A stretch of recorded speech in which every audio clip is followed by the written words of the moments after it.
Bueno, una nueva tanda de audios de arqueología por teléfono.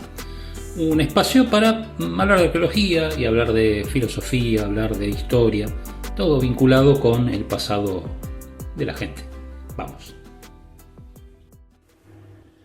Bueno, este podcast es un poco deprimente, porque vamos a hablar del tema de la muerte y lo que queda arqueológicamente una vez que alguien ha fallecido. Obviamente la arqueología se ocupa sobre todo de los restos materiales. Y es muy común, ya lo hemos visto en varios podcasts anteriores, que lo que encontramos generalmente son enterratorios, tumbas. Entonces esas tumbas, generan un entusiasmo, porque dicen, mirá, encontraron esqueletos abajo de una playa de estacionamiento, como ha ocurrido por ejemplo en Londres, en Inglaterra, que eran los restos de un rey. O se encontró en la ciudad o en el campo restos humanos vinculados a veces con pueblos originarios, a veces, son restos vinculados a la misma ciudad, a veces, que son cementerios que se han perdido.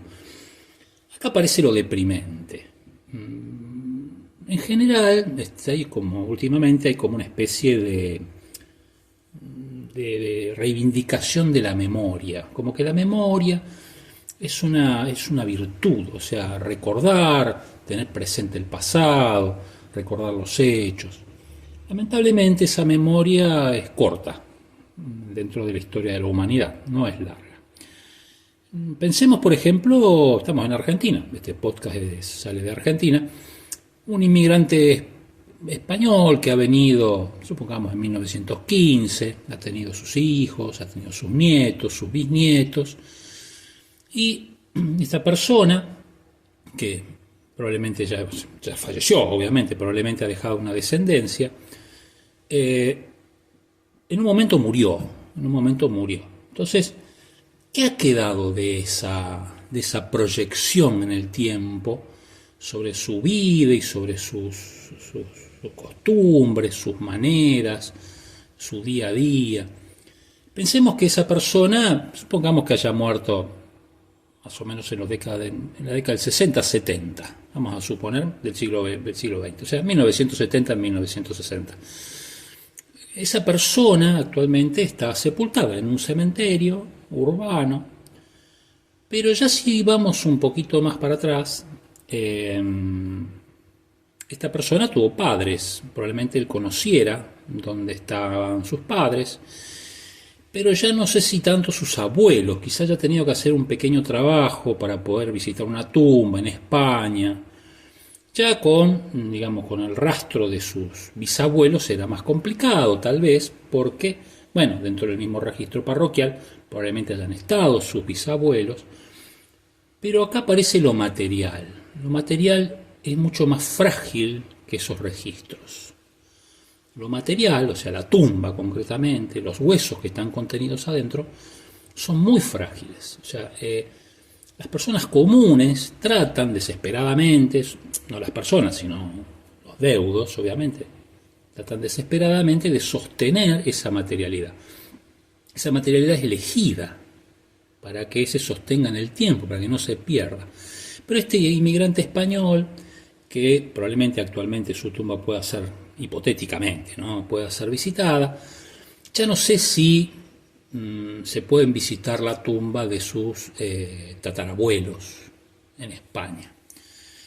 A pesar de la elección de los materiales, generalmente, para las clases más populares, alguna cruz de hierro, muy resistente a la intemperie, pero que suele durar a la intemperie poco, relativamente. El hierro se oxida, el hierro se corroe. Puede haber usado algo de bronce, el bronce tarda un poquito más, pero también se corroe. Pero también hacia adelante, hacia el presente, también empezamos a tener olvidos, ¿no? Los hijos probablemente ya no visiten la tumba de su padre porque ya son ancianos, probablemente tendrán una edad bastante avanzada, mientras que sus nietos ya empiezan a olvidar a su abuelo, está en un sistema ya un poco distinto, sus nietos probablemente sean personas, y supongamos de unos 40 años. Entonces, esas personas y ya pertenecen a otro sistema, tienen otro tipo de cementerios, sus amigos, ya digamos, también comparten esa misma percepción de lo que es la muerte, lo que es un velatorio. Entonces, ya la distancia que hay, ya para los bisnietos, que ya serían niños o adolescentes, y ya ha cambiado mucho. Entonces, si empezamos a sacar algunas cuentas, vamos a ver que estos olvidos empiezan a producirse casi en el cambio de un siglo, casi como en un siglo digamos, el bisnieto y el tataranieto obviamente ya no tiene mucho interés o no tiene un recuerdo obligado sobre sus antecesores. Obviamente, sobre todo en Argentina, hay una especie de necesidad de encontrar las raíces, los ancestros, etc. Pero acá hablamos de materialidades. Entonces, esto no importa tanto la cultura, sino la calidad de los materiales y el tiempo transcurrido. En general, no es una norma, podemos decir que no hay registro material de las personas que sobrepasen los 3 siglos. O sea, es una fecha, bueno, que uno puede decir es arbitraria, pero pensemos un poquito.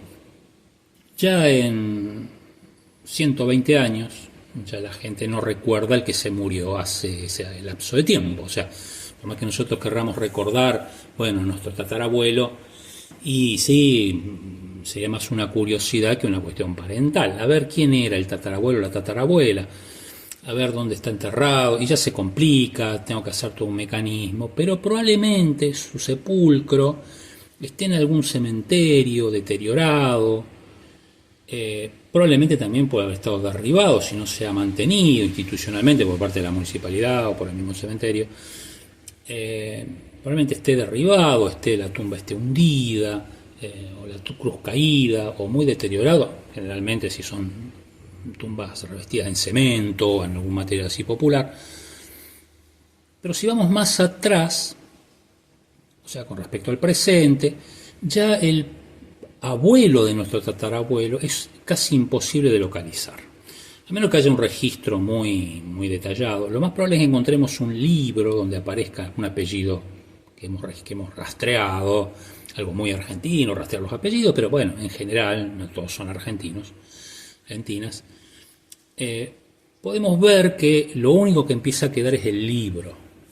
Y ya el sepulcro realmente fue arrasado, a veces fue reutilizado, los restos han desaparecido por la acidez misma de la tierra, el féretro ya corroído, a menos que haya estado en un nicho, que es peor todavía, porque los nichos no soportan mucho por su propia estructura. Bueno, en la ciudad de los nichos, digamos, son estructuras bastante perecederas porque, digamos, están totalmente aireados por todos lados, entonces la intemperie los afecta mucho más.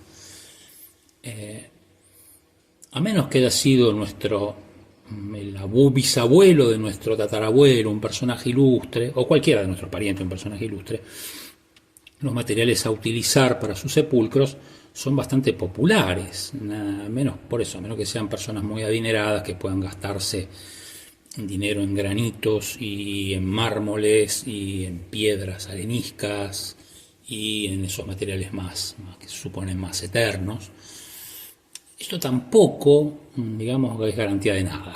O sea, esos años de degradación de los materiales son prácticamente inexorables. O sea, pero no solamente por su degradación, sino también porque el hombre, las personas, los seres humanos, destruimos para volver a crear. Veamos un ejemplo práctico. Madrid tenía 2 cementerios que desaparecieron por completo, arrasados, no quedó nada. El Cementerio General del Norte y el Cementerio General del Sur. Pero nada, no quedó nada. Tumbas de personas comunes, fueron arrasadas las sepulturas, retirados los huesos, puesto en una fosa común, en el cementerio de la Almudena, y los cementerios desaparecieron. O sea, toda esa vocación humana de la cruz de hierro o el bronce, y no eran cementerios muy precarios, sino con capilla y con nichos con lápidas de mármol y sepulcros en tierra también con lápidas. Voló todo, o sea, no quedó nada. Actualmente hay un polideportivo encima de uno de ellos, en el Cementerio General del Sur. Algunas tumbas de ilustres fueron recicladas, se retiraron los restos y se ubicaron en otro lado, se le volvió a poner una lápida, pero son los menos. La gente más popular, que iba a ir enterrada ahí, incluso al Cementerio General del Sur se le decía el de los ajusticiados, el de los presos, porque ahí el que ejecutaban iba a parar ahí. Bueno, todo eso voló. Lo único que quedó fue el registro papel, digamos, de las historias, diarios, periódicos, libros que se han escrito sobre el tema, documentos de la época, y van desapareciendo, ¿no? Van desapareciendo porque el papel también es perecedero. Entonces, esos 300 años que se tarda, digamos, en que alguien pueda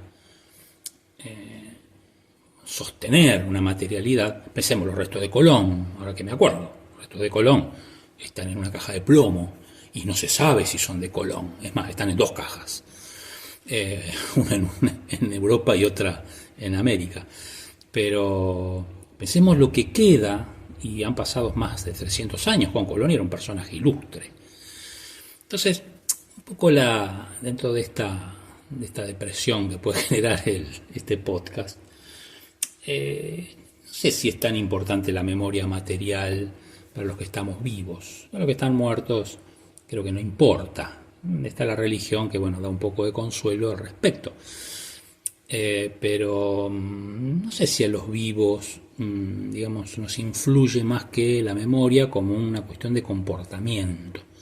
La memoria puede ser una cuestión interesante y práctica a la hora de comportarse como. O sea, miren, vamos a acordarnos de cómo se comportaba fulano, supongamos San Martín, y seamos patriotas. Entonces, por ese lado, la memoria es práctica. Ahora, la memoria material es perecedera, no la podemos recuperar. No podemos recuperar lo que hizo Colón, pero no podemos recuperar la materialidad Colón. Es imposible. Entonces, yo creo que un poco la metáfora o la moraleja, vamos a decirlo, es tratar de que esa memoria sea, digamos, sea necesaria para vivir. No una cuestión polvorienta de sepulcros, sino decir, bueno, cómo vivía tal o cual persona, o cómo no debo ser. Debo ser a lo mejor más parecido a San Martín que a otros personajes nefastos. Entonces, esa memoria que queda, esa memoria no es material, esa memoria es filosófica, esa memoria es ética, es moral. Entonces yo creo que esa memoria sí es necesario que se sostenga, o sea, la virtud de un personaje, de una persona, de un pariente, del bisabuelo, que quede de alguna manera como una guía y no una cruz de hierro que tarde o temprano se oxida.